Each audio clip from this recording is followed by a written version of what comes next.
ದತ್ತಾತ್ರೇಯ ಸ್ತೋತ್ರವನ್ನು ಪಠಿಸುವುದರಿಂದ ಜೀವನದಲ್ಲಿ ಏಕಾಗ್ರತೆ, ಸಂತೋಷ, ನೆಮ್ಮದಿ ಲಭ್ಯವಾಗುತ್ತದೆ.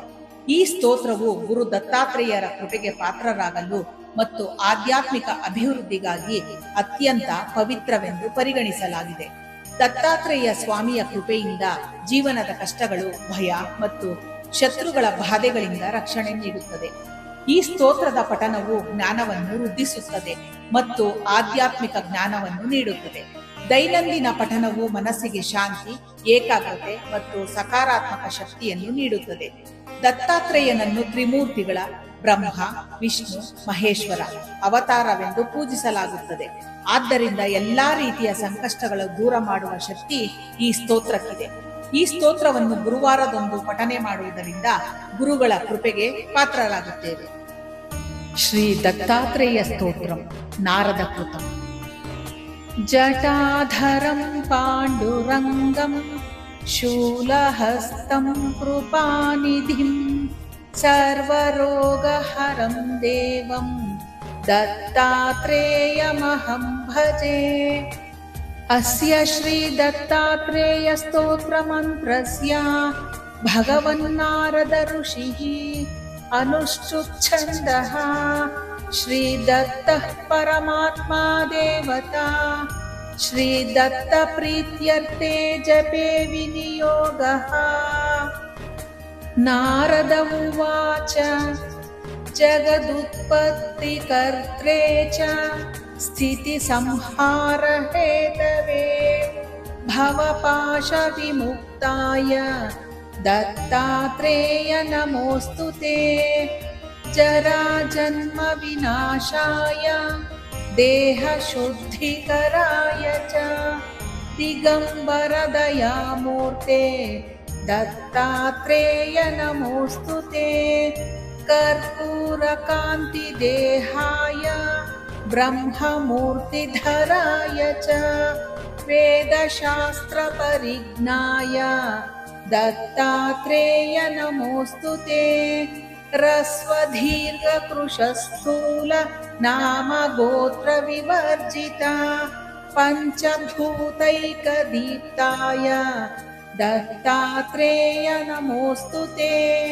ಯಜ್ಞ ಭೋಕ್ತ್ರೇ ಚ ಯಜ್ಞಾಯ ಯಜ್ಞ ರೂಪಧರಾಯ ಚ ಯಜ್ಞ ಪ್ರಿಯಾಯ ಸಿದ್ಧಾಯ ದತ್ತಾತ್ರೇಯ ನಮೋಸ್ತುತೆ.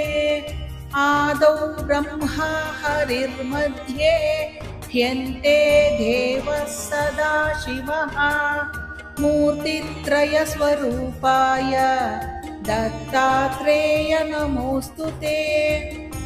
ಭೋಗಾಲಯಾಯ ಭೋಗಾಯ ಯೋಗ ಯೋಗ್ಯಾಯ ಧಾರಿಣೆ ಜಿತೇಂದ್ರಿಯ ಜಿತಜ್ಞಾಯ ದತ್ತಾತ್ರೇಯ ನಮೋಸ್ತುತೆ.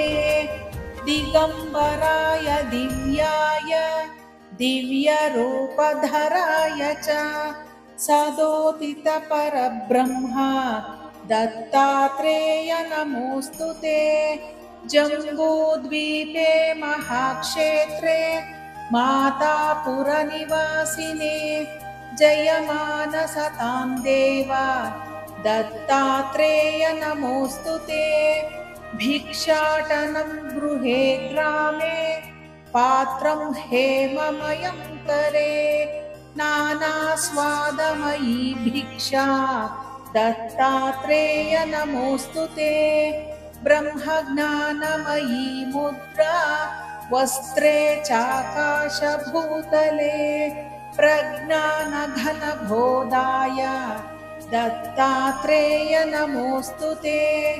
ಅವಧೂತ ಸದಾನಂದ ಪರಬ್ರಹ್ಮಸ್ವರೂಪಿಣೆ ವಿದೇಹ ದೇಹ ರೂಪಾಯ ದತ್ತಾತ್ರೇಯ ನಮೋಸ್ತುತೆ. ಸತ್ಯರೂಪ ಸದಾಚಾರ ಸತ್ಯಧರ್ಮ ಪರಾಯಣ ಸತ್ಯಾಶ್ರಯ ಪರೋಕ್ಷಾಯ ದತ್ತಾತ್ರೇಯ ನಮೋಸ್ತುತೆ. ಶೂಲಹಸ್ತ ಗದಾಪಾಣೆ ವನಮಾಲಾಸು ಕಂದರ ಯಜ್ಞಸೂತ್ರಧರ ಬ್ರಹ್ಮನ್ दत्तात्रेय नमोऽस्तु ते क्षराक्षरस्वरूपाय परात्परतराय च दत्तमुक्तिपरस्तोत्र दत्तात्रेय नमोऽस्तु ते दत्तविद्याढ्यलक्ष्मीश दत्तस्वात्मस्वरूपिणे गुणनिर्गुणरूपाय दत्तात्रेय नमोऽस्तु ते शत्रुनाशकरं स्तोत्रं ज्ञानविज्ञानदायकं